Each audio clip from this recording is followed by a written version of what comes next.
Do do do do. Pull up a chair, crack open a beer. It's time for the CRiiiME News with Shefsky. Hey guys, Shefsky here. Sorry it took me a while to get the show out to you guys because we had a death in the family. Why am I singing it so happy? Because that's the only way to deal with things as serious as somebody passing that you're close to, is you sing it happy and try to just keep your sense of humor, as many old people recommend for those of us that want to live long and happy. Just keep your sense of humor. Death is like a giant tidal wave, and it's eating us up one at a time. And you just kind of look behind you, like, oh shit, they got Angelo, they got Raymond, and you just keep running. You just keep running while it swallows up your loved ones and friends. It's very difficult to deal with, but also if we just laugh and keep running, that's what I want you guys to do when I eventually pass. But hopefully I don't. Hopefully I can make it into the Illuminati and get my titanium body and live for a couple million years or more. That's my fantasy. That's another podcast I'm doing. It's called Fantasy Fake Body That Helps You Live Forever. If you're just tuning in, if you're a new listener, true crime comedy, that's what we do here at CRiiiME with 3 Eyes. We have traditional episodes where my partner Rich Slayton will read crime stories. It's like Mystery Science Theater 3000 or The Dollop or Last Podcast on the Left. We just basically try to be funny about horrendous things. And it's a blast.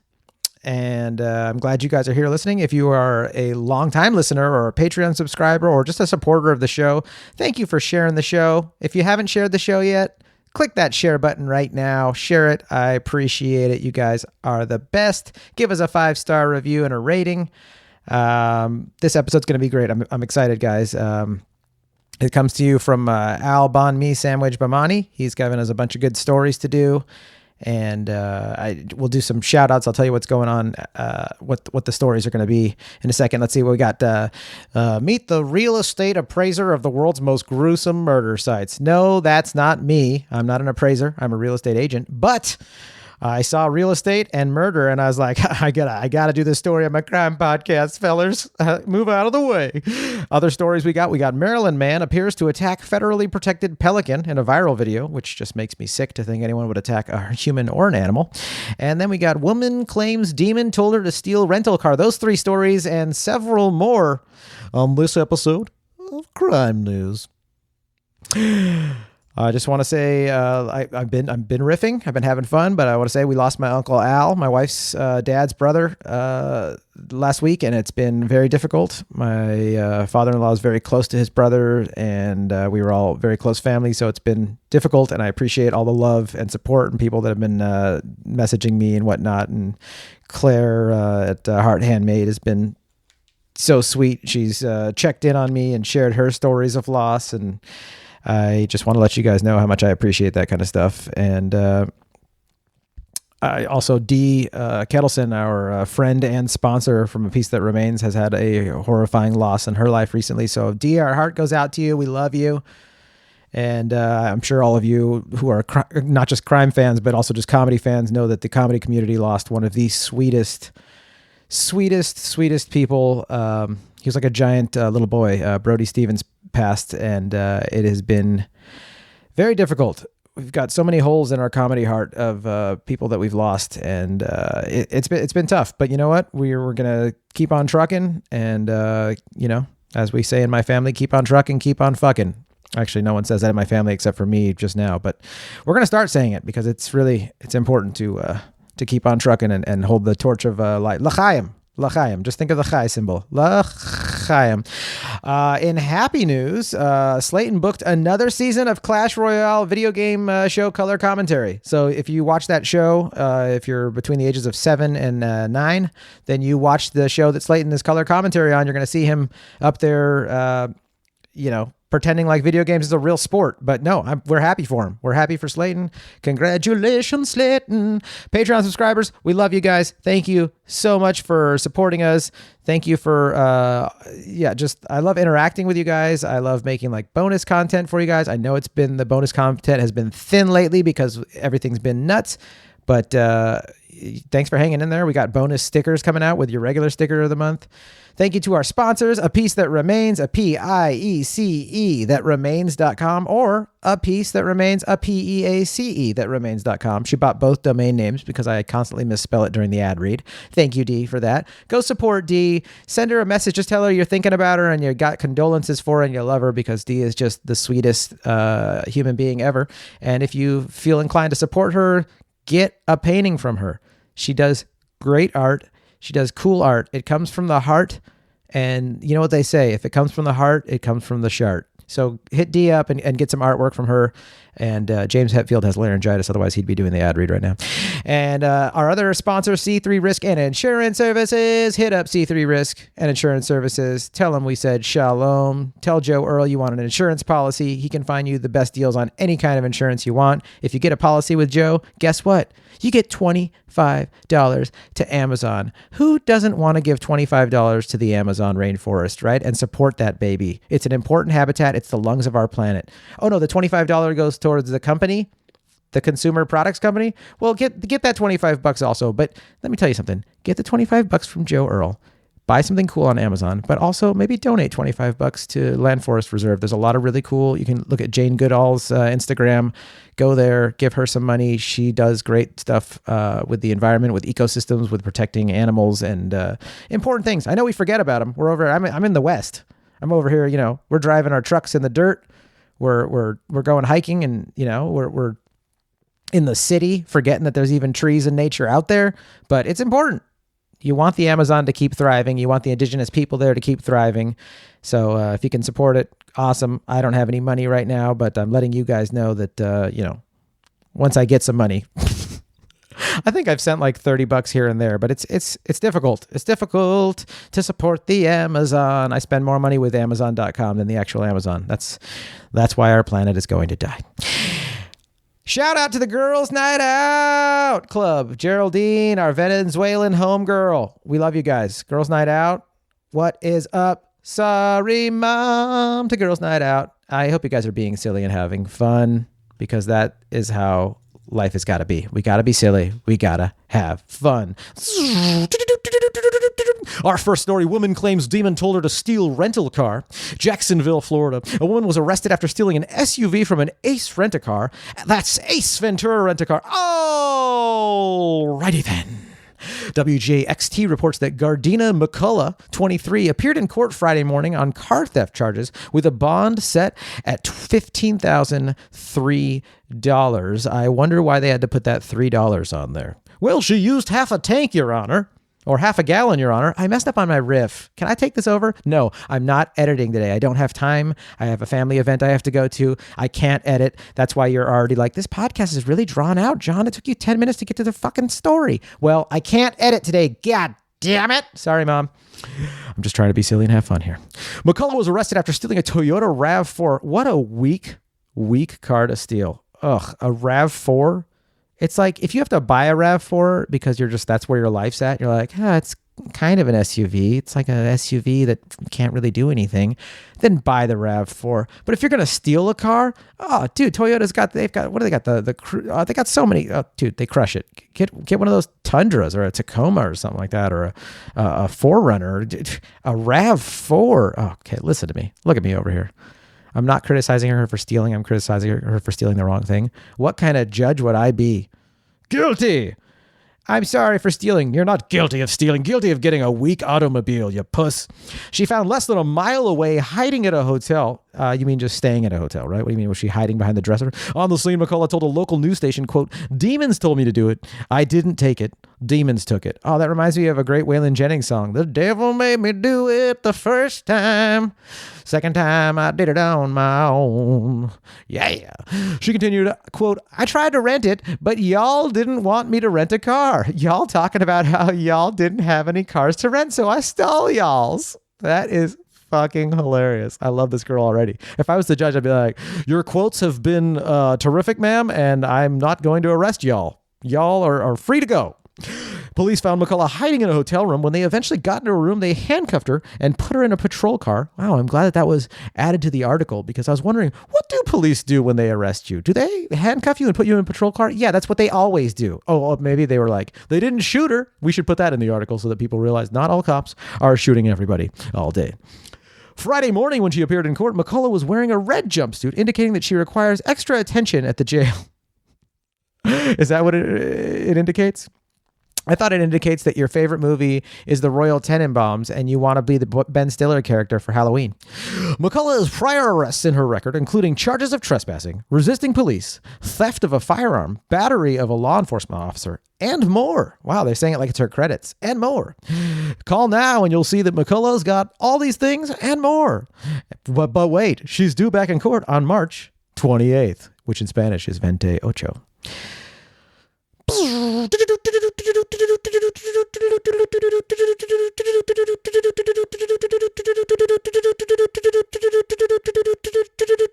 thought I was going to keep doing that, didn't you?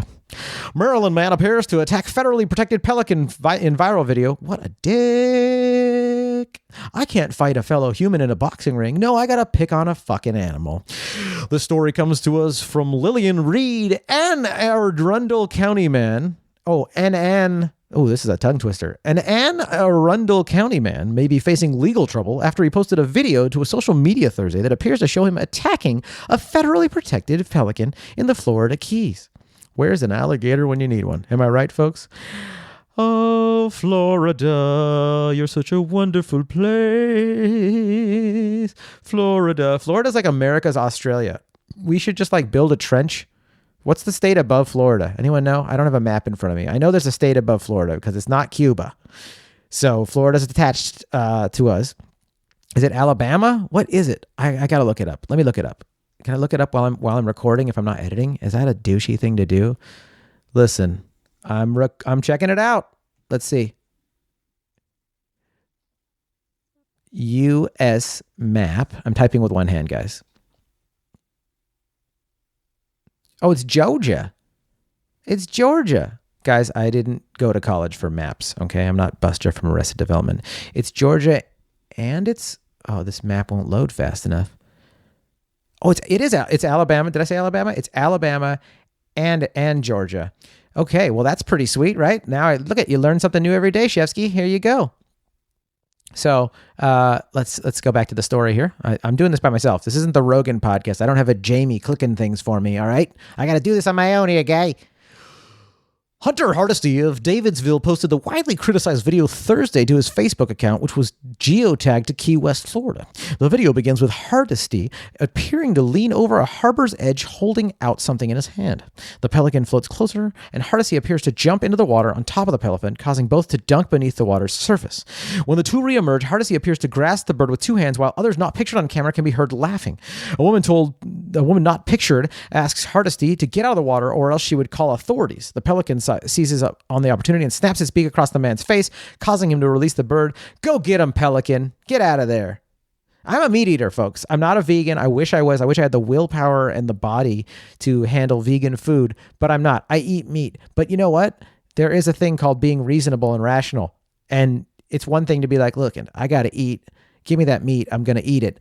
It's another thing to be like, I just like, animals are just here for me to play with and torture. Like they have feelings. They might not have the same cognitive abilities that you and I got. They might not sit there and think, do I have a small dick for a pelican? I wonder. They might not have thoughts like that. They might not even have thoughts like, ow, this hurts. This guy's slapping me. But they are feeling pain. We can close our eyes and imagine that, right? All I'm saying is, don't fuck with the pelicans, dog. Give him a break. If you got to eat an animal, kill it swiftly and eat the animal as our ancestors have done for a very, very long time. But if you don't got to eat the animal, leave him alone.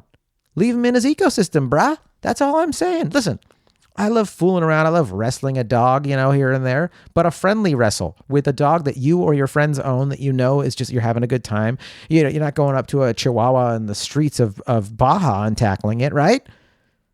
It's all in reason, folks. Hardesty did not return a request for comment Saturday because his mouth was scraped up by the pelican beak. I added that part, but it should be.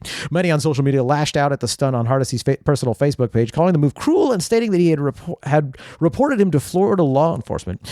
In the video's comments, Hardesty wrote, "Next time I'm going to eat him for dinner."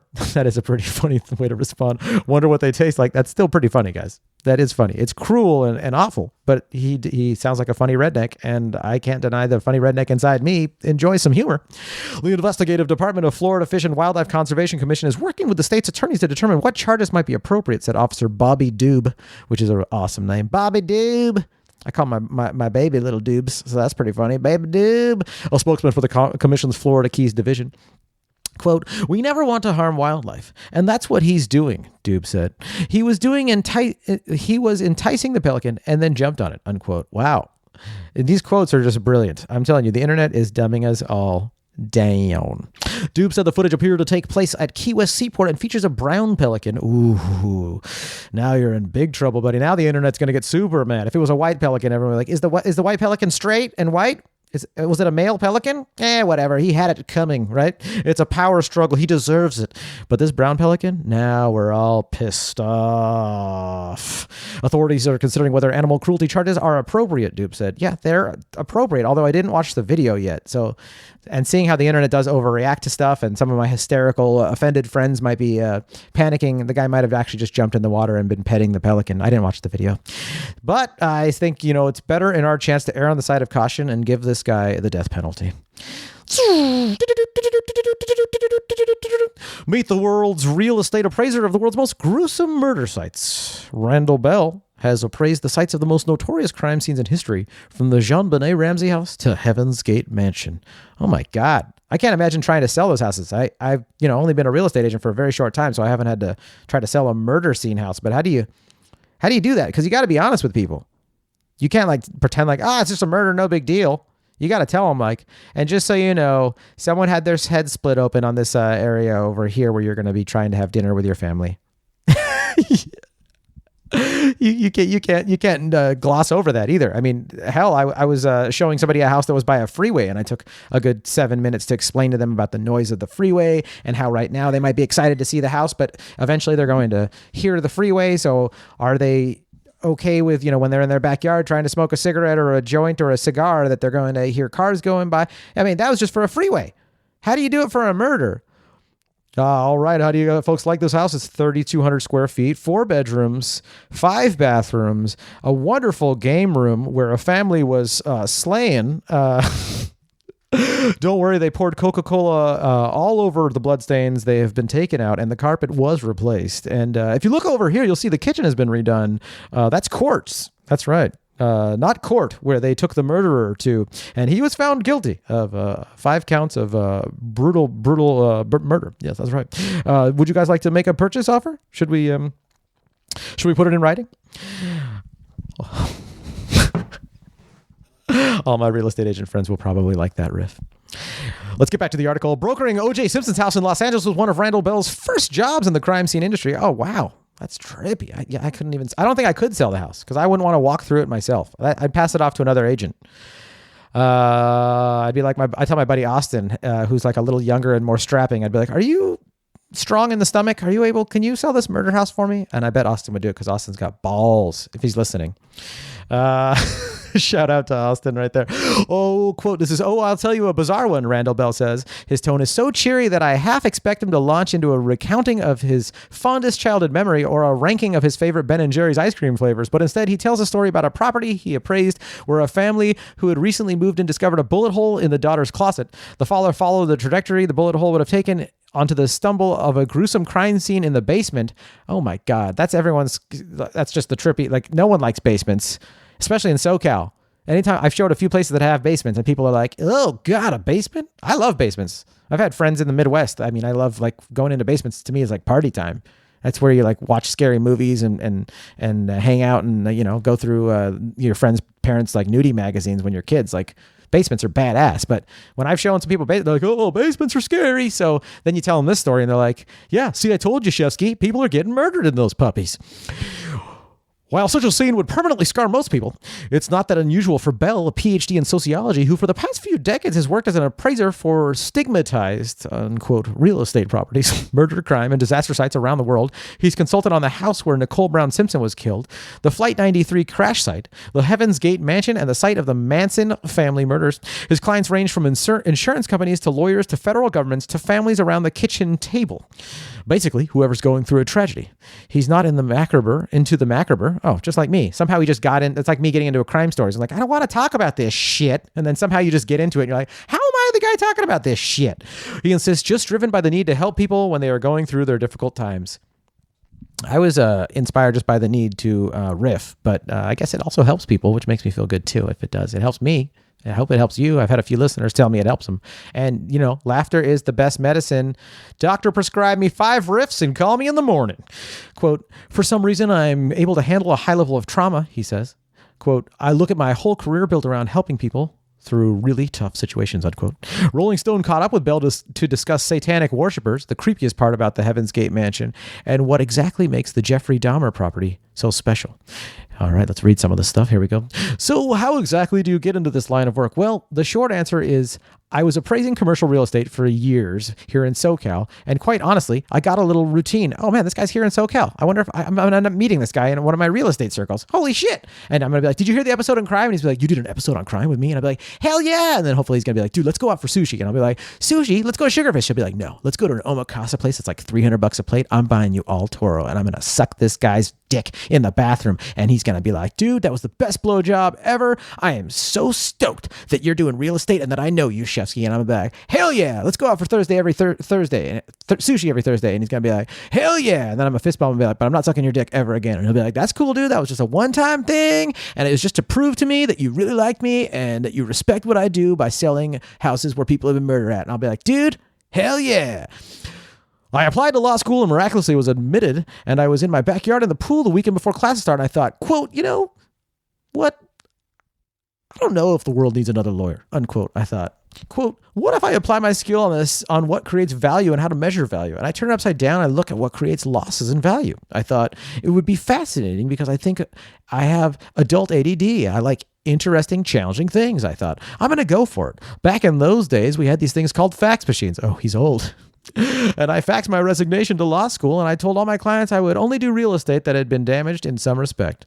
I had no idea that my future would involve O.J. Simpson and the World Trade Center and Flight 93 crash site and JonBenet Ramsey. None of that was foreseen. Frankly, it was just dumb luck of all the cases that I came along, and I made that decision. Another question from Rolling Stone. What was your first big case? Ironically, it was OJ. Nobody knew who I was or cared until OJ came. And that was so funny because I knew the guy, George Ryan, who did the the Menendez brothers' house in the Bel Air. And his wife, Ruth Ryan, wrote for the Los Angeles Times a column called Hot Properties in Real Estate section. I'd been out to dinner with them and I knew them both. I was asking George and the Menendez property about the Menendez property. And Ruth called me up and said, hey, I heard you're working on the OJ's thing. And she put 1 or 2 sentences in the newspaper with my name. And what I told her was pretty benign, but I swear to you, the whole world came and I've never looked back since the OJ Simpson case. I don't know how this guy did this. This is crazy. This is so trippy. I would feel so weird going into these houses. What a weird thing. Here's a really interesting question from Rolling Stone. Generally speaking, how much does a murder or a major crime cause a property value to plummet? That's a great question. I actually would love to know that myself as an agent. Well, there you go. You're going to like my answer, but here it is. You're not going to like my answer, but here it is. It's a remarkably wide spectrum. I've seen properties that sell at full value. The Jeffrey Dahmer property in Milwaukee actually sold for a premium, and there's a backstory for that. Generally, it's 10 to 25% in terms of loss in value. Wow, that's way less than I thought from like a famous murder. But then I guess a famous murder is still famous stuff. So some people will be like, whoa, cool. I don't know how you could rest in the house. Even if you don't believe in anything supernatural. Just you could just be a total atheist and just know like the psychological reminder of nastiness is just not nice. Right? Right? Am I right, crime listeners? Folks, are you with me? What's the backstory to the Jeffrey Dahmer property? Rolling Stone asks. Here he goes. When he was arrested at the same time, coincidentally, there was a group called Campus Circle, and they were trying to buy up all the housing in the area that was crime-ridden where Dahmer lived and create more student housing in Market University. They were really upset for a lot of reasons, but one of the reasons was having a bunch of investments right next to Jeffrey Dahmer's property really was messing up their plans. So they went to the Dahmer property, and the owner of the apartment complex knew they were highly motivated and had held out for a premium. But that is really highly unusual. The typical thing I've seen over and over again is 10 to 25% drop. Now, that could still be hundreds of thousands or more, with the World Trade Center. That could be millions of dollars, that things are costing a price drop. It's still, as a human being, I'm like, you'd have to sell me a house for $30 for me to even think about living in it. I don't think I could. You could come across and show me the dopest mansion and tell me, dude, people were raped and murdered here. And I'd be like, oh, sweet. Well, great. I'm glad you guys have a murder museum. I'm not touching it. I wouldn't even want to plow it down. I worry that Native Americans died underneath all of our houses here and that they were going to get sucked into the television set. It's just terrifying. Here's another question from Rolling Stones. Is it just stigma, or is there actual damage done to the house that reduces its value? And the answer, that's a great question, because with the Heaven's Gate mansion, there was a lot of physical damage, because I don't want to be graphic or anything, but you're welcome to be as graphic as you want. That's Rolling Stones. Oh, okay. Then I'll be really graphic. By the way, I don't have any morbid curiosity. I don't want to see bodies or crime scene photos. I'm not into that. With Heaven's Gate, I waited till after they finished taking out the bodies, but when I went in, I just wanted to barf because it smelled so bad. There had been bodies decomposing for 3 days, and there was blood all over the place, blood on the carpet, the marble, all throughout the house. Rolling Stones ask, why the blood? Didn't they take phenobarbital? Yeah. Here's the answer. Yeah, the reason why, they call their bodies vehicles, and when you have a decomposing vehicle for 3 days, when the bodies are picked up and put into gurneys, the vehicles leak. That's the way I guess I can put it. So it was odd, but there was blood coming out from various orifices, and it smelled so bad. So we actually got a biohazard company to come in and test the porous surfaces, the vents and the carpet and the drapes. There was biological contamination and all that stuff, and had to be ripped out. So that's an extreme example. But I did a house last year that was on the front page of People magazine, and there were bullet holes in the windows and stuff like that. I don't know how you could live in this house. I can't believe that they didn't just plow it out. 39 people committed suicide in the Heaven's Gate house. This guy was able to appraise the house, and someone bought the house. It just trips me the F out. Here's another question from Rolling Stones. What are the properties you get asked about most? And here's the answer. The strangest case was Heaven's Gate. It was just so bizarre on so many levels. It was really fascinating by the brainwashing techniques that Heaven's Gate leader used, and the way he rigged the house to control his followers was generally not known in the media, but it was bizarre. There was a whole process. He would entice people who were actually very bright, who were academically smart people with a new magical world kind of pinch. Once he had them in the house, he controlled all the thinking. In fact, I was walking through the house with a reporter, and everything in the house was labeled. I'm not exaggerating. Every light switch, every drawer, every cupboard, every shelf, every jar, every single thing you saw was labeled, and said that, quote, that was because he was trying to eliminate the need to think for yourself about anything, even the most mundane detail. The thinking was already done. The other thing he did, literally, there were wires going through the chimney. There were wires everywhere. It was fanatically wired. Every square inch of the house was bugged. You could not go anywhere and have a private conversation. I remember the phones. They had these folding tables like phone banks, and every phone was rigged. So if you were on the phone, somebody was listening to your conversation. He eliminated any private moments or any ability to think for yourself or reason to think for yourself. Nobody slept in the room by themselves. Nobody went to the bathroom by themselves. Through this process, people were otherwise intelligent, were believing the craziest stuff they'd ever heard, and that's how he did it. That's fascinating that people are that fucking stupid. It's crazy how you can manipulate people. Also, intelligence is, you can rate it on so many different levels that people can have a lot of academically smart. They can be really smart in business and whatever else and still be total fucking morons, as you've seen so many times in our world. People are fucking dumb sometimes, but some people are so brilliant. You know what I'm saying? It's so weird. Wow, the house. Okay, so they did plow down the mansion murders. Here's a question about the mansion's murders. Where is it? Where was it? Here's a great question. What do you think this is what Rolling Stones asked. What do you think you've learned about the human condition as a result of doing this work? Quote, I've thought a lot about that. I started my career in the 1980s as a numbers guy. I can do the research and calculate the numbers well, but I've got to know the people behind the statistics. And that's really had a life altering effect on me. And frankly, the people behind the statistics are more interesting. What do you mean by that? Rolling Stones asks. And here's how he answers. Well, I worked with the bikini atoll weapons test sites where the U.S. government detonated bombs. And in that case, I got an award for my clients for $2 million so they could rebuild their community. So that's pretty fulfilling. I think Buddha had it half right. He said, life is suffering. And I think life is really better described as a blend of joy and suffering.